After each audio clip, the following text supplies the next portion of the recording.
களலாடும் செந்தூரிலே அது அள்ளி அள்ளி அருள் வழங்கும் திருக்கோவிலே.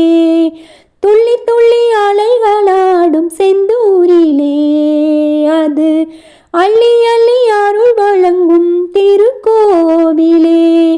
அலைக்கடலோரம் தோன்றிய கோவில் அழகு வேலனின் அற்புத கோவில். தேவர்களின் தலைவனாக திரு அவதாரம் பார்வதி தேவி தந்த வேளாலே சூரசம்ஹாரம். வேலவனின் கையில் வெற்றி வேல் விளையாடும் கோலமயில் தோகையுடன் நர்த்தனமாடும் சேவர் கொடியோன் செந்தில் நாதன்